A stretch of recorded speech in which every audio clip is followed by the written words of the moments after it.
Adventure 11. The Final Problem.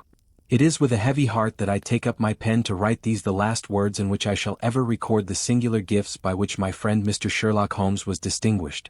In an incoherent and, as I deeply feel, an entirely inadequate fashion, I have endeavored to give some account of my strange experiences in his company from the chance which first brought us together at the period of the study in scarlet, up to the time of his interference in the matter of the naval treaty, an interference which had the unquestionable effect of preventing a serious international complication. It was my intention to have stopped there, and to have said nothing of that event which has created a void in my life which the lapse of 2 years has done little to fill.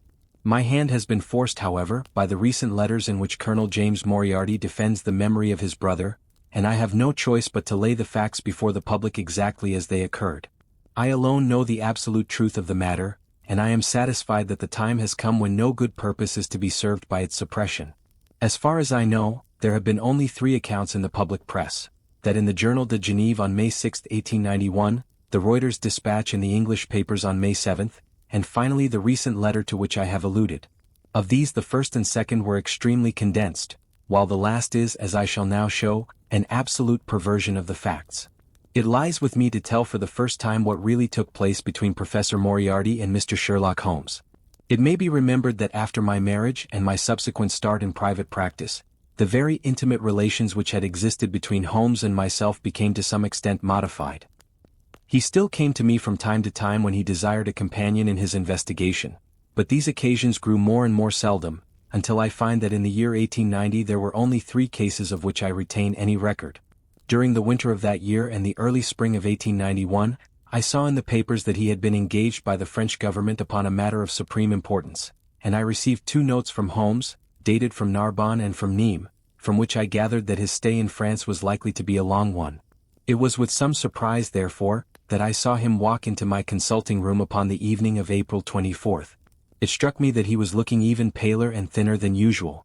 "Yes, I have been using myself up rather too freely," he remarked in answer to my look rather than to my words. "I have been a little pressed of late. Have you any objection to my closing your shutters?" The only light in the room came from the lamp upon the table at which I had been reading. Holmes edged his way round the wall and flinging the shutters together, he bolted them securely. "You are afraid of something?" I asked. "Well, I am." "Of what?" "Of air guns." "My dear Holmes, what do you mean?" "I think that you know me well enough, Watson, to understand that I am by no means a nervous man.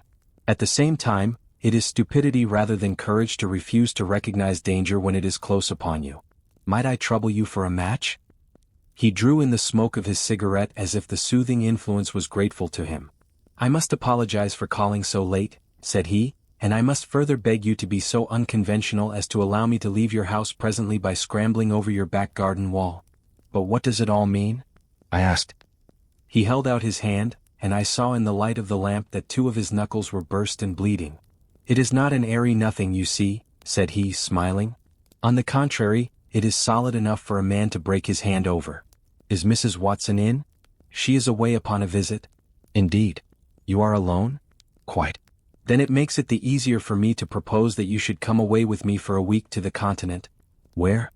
"Oh, anywhere. It's all the same to me." There was something very strange in all this.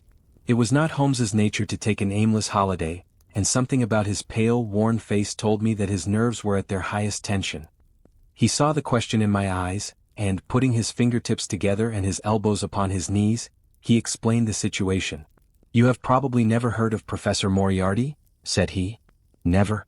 "Aye, there's the genius and the wonder of the thing," he cried. "The man pervades London and no one has heard of him. That's what puts him on a pinnacle in the records of crime.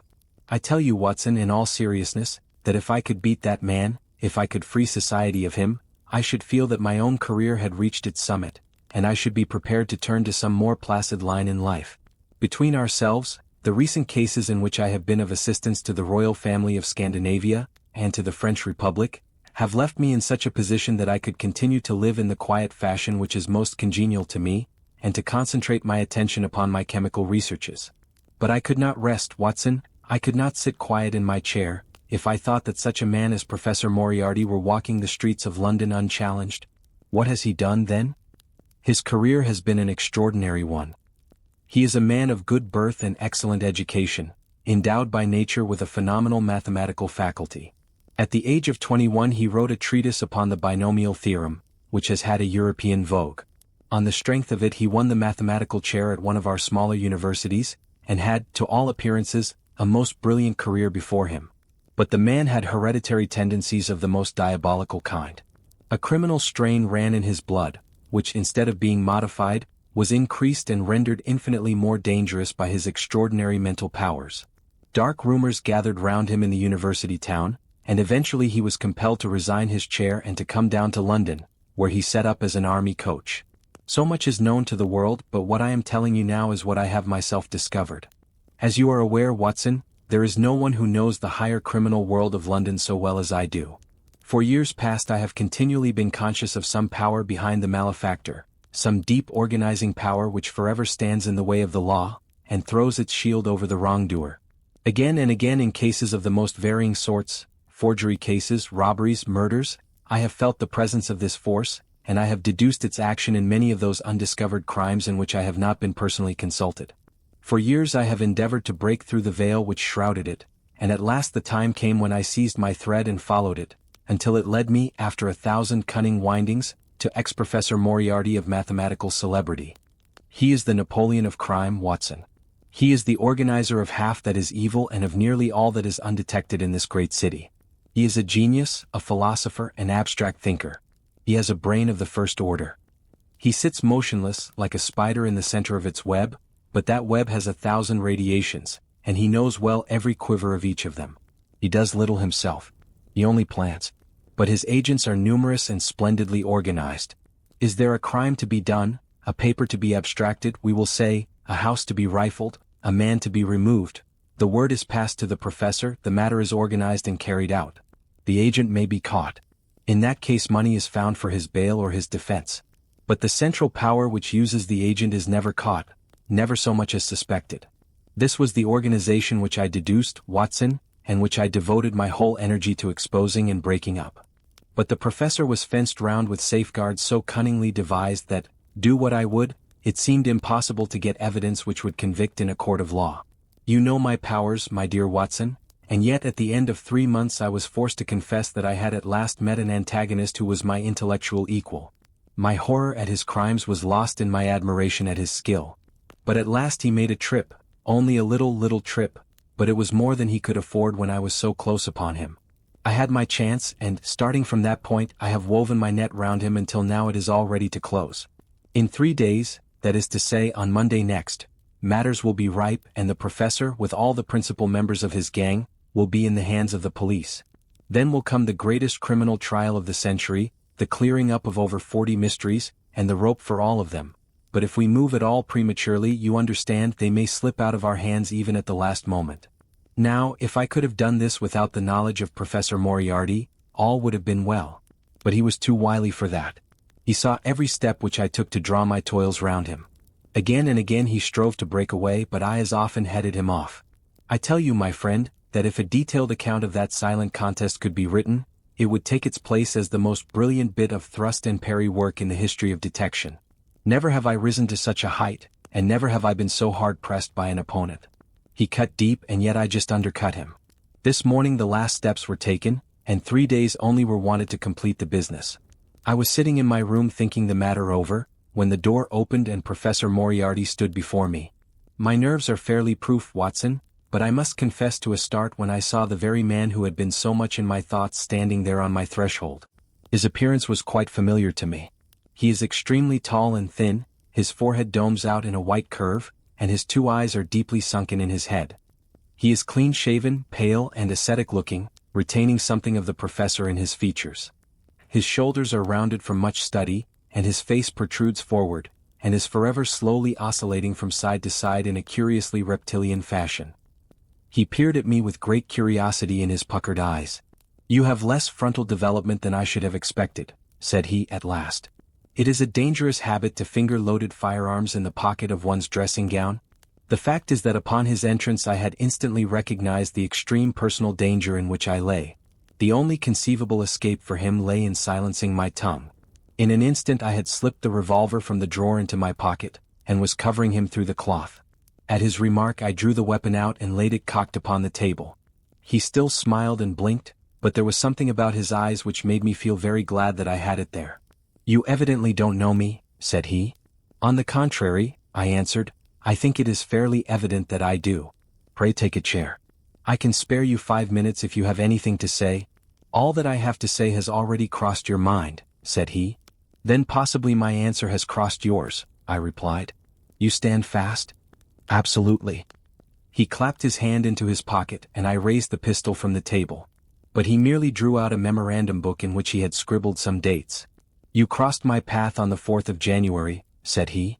"On the 23rd you incommoded me, by the middle of February I was seriously inconvenienced by you, at the end of March I was absolutely hampered in my plans, and now, at the close of April, I find myself placed in such a position through your continual persecution that I am in positive danger of losing my liberty. The situation is becoming an impossible one. Have you any suggestion to make?" I asked. "You must drop it, Mr. Holmes," said he, swaying his face about. "You really must, you know." "After Monday," said I. "Tut tut," said he. "I am quite sure that a man of your intelligence will see that there can be but one outcome to this affair. It is necessary that you should withdraw. You have worked things in such a fashion that we have only one resource left. It has been an intellectual treat to me to see the way in which you have grappled with this affair, and I say unaffectedly that it would be a grief to me to be forced to take any extreme measure. You smile, sir, but I assure you that it really would." "Danger is part of my trade," I remarked. "That is not danger," said he. "It is inevitable destruction. You stand in the way not merely of an individual, but of a mighty organization, the full extent of which you, with all your cleverness, have been unable to realize. You must stand clear, Mr. Holmes, or be trodden underfoot." "I am afraid," said I, rising, "that in the pleasure of this conversation I am neglecting business of importance which awaits me elsewhere." He rose also and looked at me in silence, shaking his head sadly. "Well, well," said he at last. "It seems a pity, but I have done what I could. I know every move of your game. You can do nothing before Monday. It has been a duel between you and me, Mr. Holmes. You hope to place me in the dock. I tell you that I will never stand in the dock. You hope to beat me. I tell you that you will never beat me. If you are clever enough to bring destruction upon me, rest assured that I shall do as much to you." "You have paid me several compliments, Mr. Moriarty," said I. "Let me pay you one in return when I say that if I were assured of the former eventuality I would, in the interests of the public, cheerfully accept the latter. I can promise you the one but not the other." He snarled and so turned his rounded back upon me, and went peering and blinking out of the room. That was my singular interview with Professor Moriarty. I confess that it left an unpleasant effect upon my mind. His soft, precise fashion of speech leaves a conviction of sincerity which a mere bully could not produce. Of course you will say, why not take police precautions against him? The reason is that I am well convinced that it is from his agents the blow will fall. I have the best proofs that it would be so. You have already been assaulted? My dear Watson, Professor Moriarty is not a man who lets the grass grow under his feet. I went out about midday to transact some business in Oxford Street. As I passed the corner which leads from Bentinck Street on to the Welbeck Street crossing, a two-horse van furiously driven whizzed round and was on me like a flash. I sprang for the footpath and saved myself by the fraction of a second. The van dashed round by Marylebone Lane and was gone in an instant. I kept to the pavement after that, Watson, but as I walked down Vere Street a brick came down from the roof of one of the houses, and was shattered to fragments at my feet. I called the police and had the place examined. There were slates and bricks piled up on the roof preparatory to some repairs, and they would have me believe that the wind had toppled over one of these. Of course I knew better, but I could prove nothing. I took a cab after that and reached my brother's rooms in Pall Mall, where I spent the day. Now I have come round to you, and on my way I was attacked by a rough with a bludgeon. I knocked him down, and the police have him in custody, but I can tell you with the most absolute confidence that no possible connection will ever be traced between the gentleman upon whose front teeth I have barked my knuckles and the retiring mathematical coach, who is, I dare say, working out problems upon a blackboard 10 miles away. You will not wonder, Watson, that my first act on entering your rooms was to close your shutters, and that I have been compelled to ask your permission to leave the house by some less conspicuous exit than the front door. I had often admired my friend's courage, but never more than now, as he sat quietly checking off a series of incidents which must have combined to make up a day of horror. "You will spend the night here?" I said. "No, my friend, you might find me a dangerous guest. I have my plans laid and all will be well. Matters have gone so far now that they can move without my help as far as the arrest goes, though my presence is necessary for a conviction. It is obvious, therefore, that I cannot do better than get away for the few days which remain before the police are at liberty to act. It would be a great pleasure to me, therefore, if you could come on to the continent with me.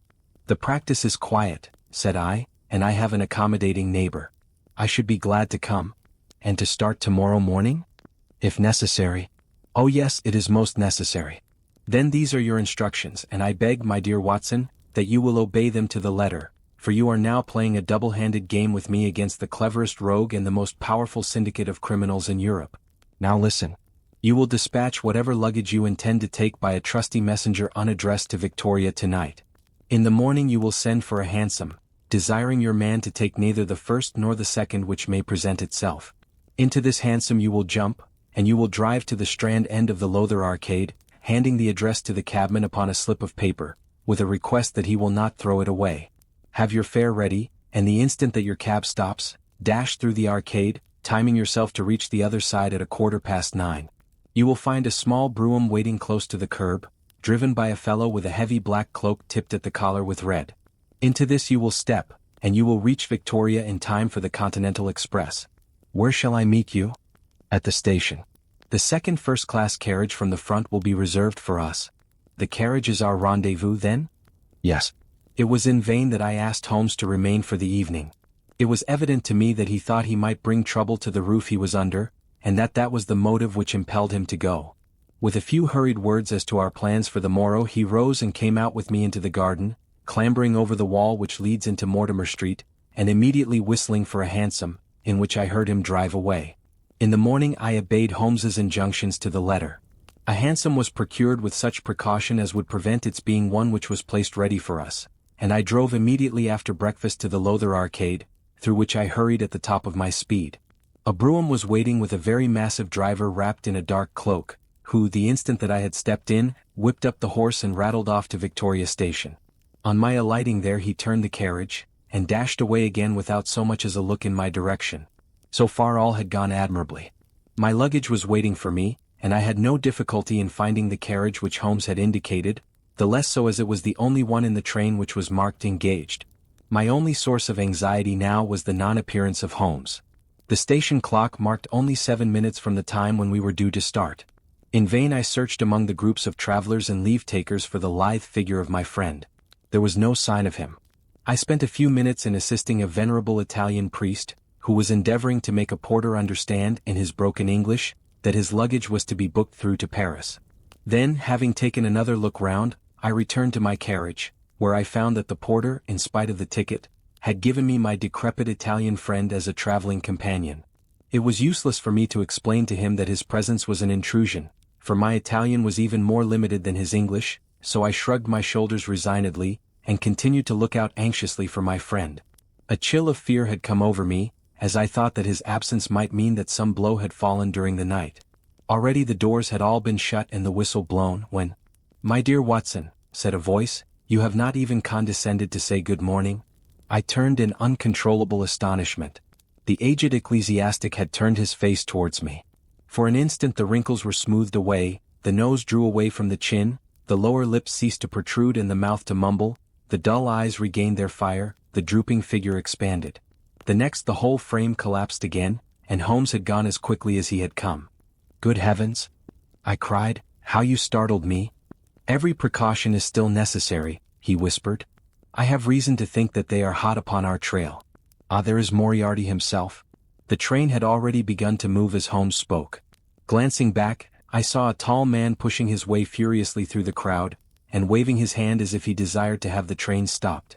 It was too late, however, for we were rapidly gathering momentum, and an instant later had shot clear of the station. "With all our precautions, you see that we have cut it rather fine," said Holmes, laughing. He rose, and throwing off the black cassock and hat which had formed his disguise, he packed them away in a handbag. "Have you seen the morning paper, Watson?" "No." "You haven't seen about Baker Street, then?" "Baker Street? They set fire to our rooms last night. No great harm was done." "Good heavens, Holmes! This is intolerable. They must have lost my track completely after their bludgeon man was arrested. Otherwise they could not have imagined that I had returned to my rooms." They have evidently taken the precaution of watching you, however, and that is what has brought Moriarty to Victoria. You could not have made any slip in coming? I did exactly what you advised. Did you find your brougham? Yes, it was waiting. Did you recognize your coachman? No. It was my brother Mycroft. It is an advantage to get about in such a case without taking a mercenary into your confidence. But we must plan what we are to do about Moriarty now. As this is an express, and as the boat runs in connection with it, I should think we have shaken him off very effectively. My dear Watson, you evidently did not realize my meaning when I said that this man may be taken as being quite on the same intellectual plane as myself. You do not imagine that if I were the pursuer I should allow myself to be baffled by so slight an obstacle. Why then should you think so meanly of him? What will he do? What I should do? What would you do then? Engage a special? But it must be late. By no means. This train stops at Canterbury, and there is always at least a quarter of an hour's delay at the boat. He will catch us there. One would think that we were the criminals. Let us have him arrested on his arrival. It would be to ruin the work of 3 months. We should get the big fish, but the smaller would dart right and left out of the net. On Monday we should have them all. No, an arrest is inadmissible. What then? We shall get out at Canterbury. And then? Well, then we must make a cross-country journey to New Haven, and so over to Dieppe. Moriarty will again do what I should do. He will get on to Paris, mark down our luggage and wait for 2 days at the depot.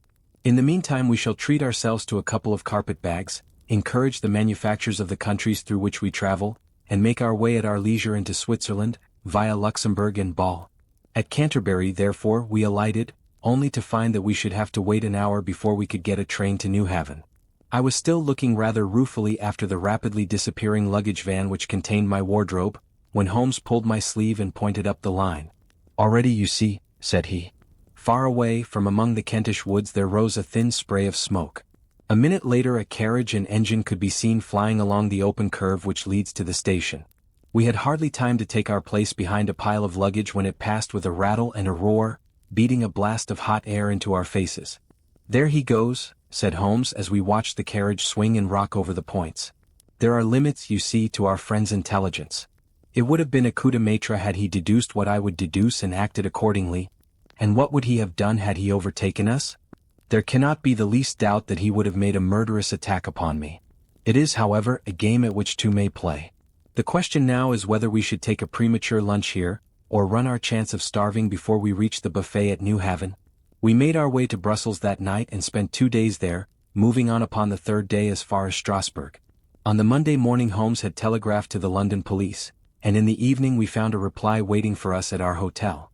Holmes tore it open, and then with a bitter curse hurled it into the grate. I might have known it, he groaned. He has escaped. Moriarty? They have secured the whole gang with the exception of him. He has given them the slip. Of course, when I had left the country there was no one to cope with him. But I did think that I had put the game in their hands. I think that you had better return to England, Watson. Why? Because you will find me a dangerous companion now. This man's occupation is gone.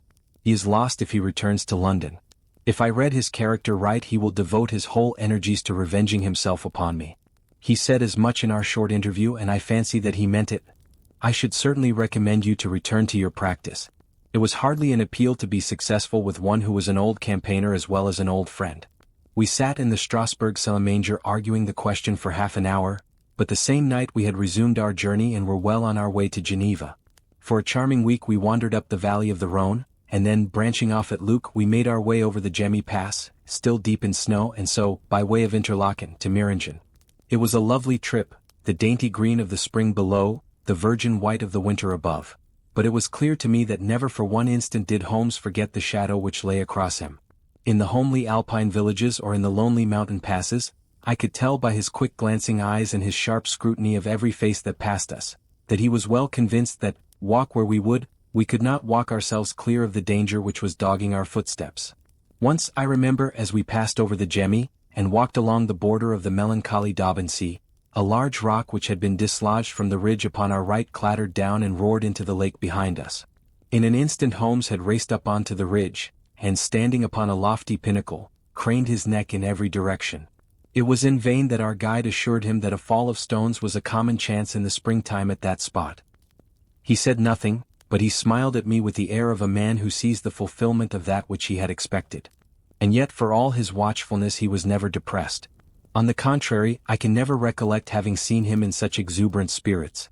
Again and again he recurred to the fact that if he could be assured that society was freed from Professor Moriarty he would cheerfully bring his own career to a conclusion. "I think that I may go so far as to say, Watson, that I have not lived wholly in vain," he remarked. "If my record were closed tonight I could still survey it with equanimity. The air of London is the sweeter for my presence. In over 1,000 cases I am not aware that I have ever used my powers upon the wrong side. Of late I have been tempted to look into the problems furnished by nature rather than those more superficial ones for which our artificial state of society is responsible. Your memoirs will draw to an end, Watson, upon the day that I crown my career by the capture or extinction of the most dangerous and capable criminal in Europe. I shall be brief and yet exact in the little which remains for me to tell. It is not a subject on which I would willingly dwell, and yet I am conscious that a duty devolves upon me to omit no detail.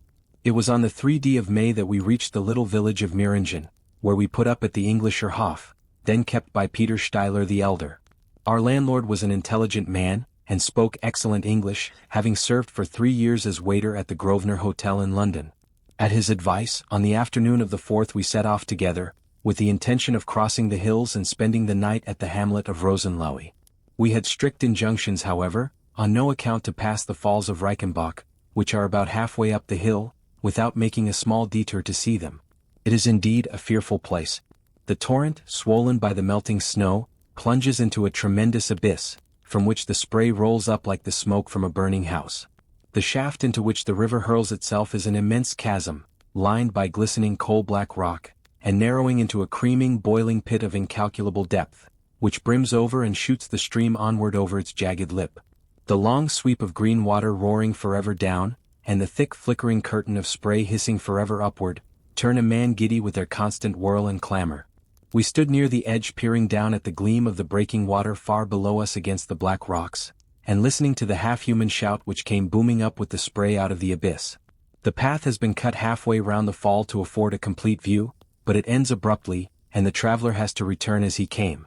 We had turned to do so, when we saw a Swiss lad come running along it with a letter in his hand. It bore the mark of the hotel which we had just left, and was addressed to me by the landlord. It appeared that within a very few minutes of our leaving, an English lady had arrived who was in the last stage of consumption. She had wintered at Davos Platz, and was journeying now to join her friends at Lucerne, when a sudden hemorrhage had overtaken her. It was thought that she could hardly live a few hours, but it would be a great consolation to her to see an English doctor, and if I would only return, etc. The good Steiler assured me in a postscript that he would himself look upon my compliance as a very great favor, since the lady absolutely refused to see a Swiss physician, and he could not but feel that he was incurring a great responsibility. The appeal was one which could not be ignored. It was impossible to refuse the request of a fellow countrywoman dying in a strange land. Yet I had my scruples about leaving Holmes. It was finally agreed, however, that he should retain the young Swiss messenger with him as guide and companion while I returned to Meiringen. My friend would stay some little time at the fall, he said, and would then walk slowly over the hill to Rosenlohe, where I was to rejoin him in the evening.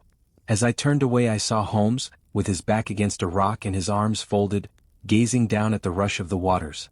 It was the last that I was ever destined to see of him in this world. When I was near the bottom of the descent I looked back. It was impossible from that position to see the fall, but I could see the curving path which winds over the shoulder of the hill and leads to it. Along this a man was, I remember, walking very rapidly. I could see his black figure clearly outlined against the green behind him. I noted him, and the energy with which he walked, but he passed from my mind again as I hurried on upon my errand. It may have been a little over an hour before I reached Meiringen.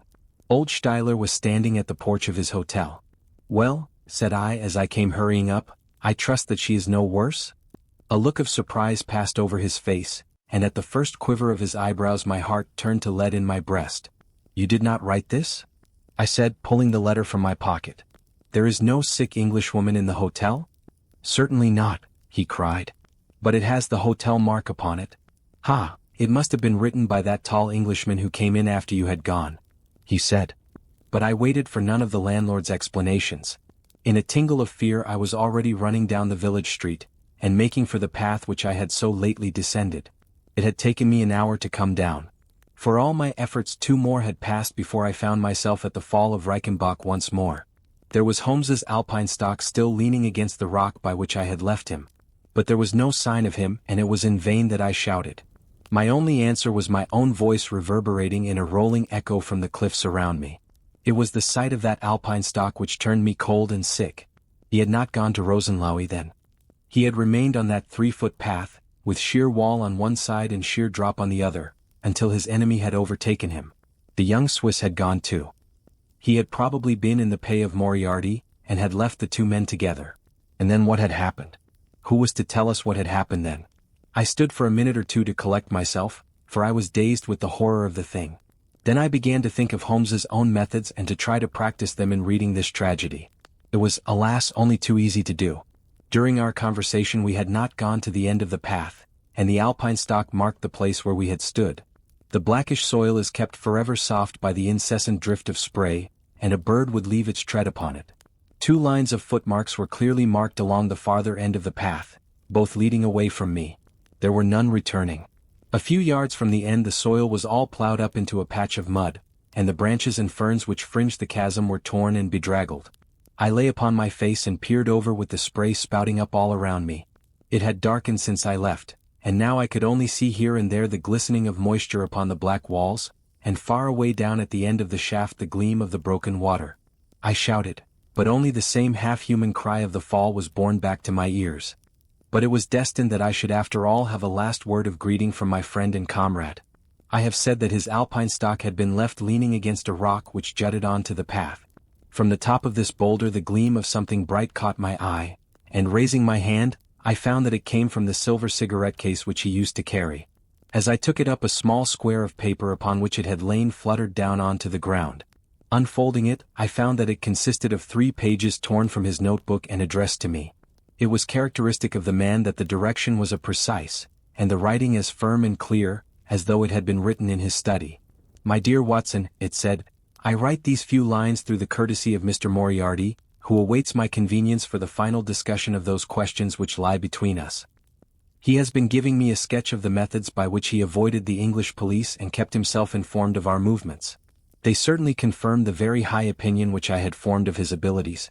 I am pleased to think that I shall be able to free society from any further effects of his presence, though I fear that it is at a cost which will give pain to my friends, and especially, my dear Watson, to you.